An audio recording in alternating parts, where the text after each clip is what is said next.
Un jour dans le bus, sur la ligne qui passe près d'un centre d'aide pour les personnes vivant avec le VIH, j'ai assisté à une scène qui m'a donné envie de tester la profondeur abyssale de la bêtise humaine. Une jeune femme était assise seule.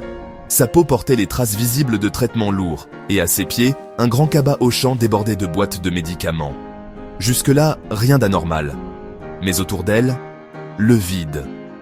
Un périmètre de sécurité imaginaire semblait s'être instauré spontanément. Une femme assise en face d'elle s'est même levée précipitamment, comme si la proximité était contagieuse. Moi, bien élevé par une mère qui m'a inculqué des cours de prévention et surtout un peu d'humanité, j'ai décidé de ne pas jouer à ce jeu ridicule. Tranquillement, je suis allé m'asseoir en face d'elle. Nos regards se sont croisés, et j'ai vu une pointe d'étonnement dans ses yeux. Puis, avec le sourire le plus narquois du monde, j'ai lâché. Leur saleté intérieure est aussi grande que leur saleté extérieure. Et là, pour enfoncer le clou, j'ai sorti mon flacon de gel hydroalcoolique et j'ai consciencieusement nettoyé le siège qu'occupait l'ancienne locataire, celle qui s'était barrée comme si la peste noire venait de faire son grand retour. La jeune femme a éclaté de rire. Et moi aussi. Un bon vieux fou rire, bien franc, bien sonore.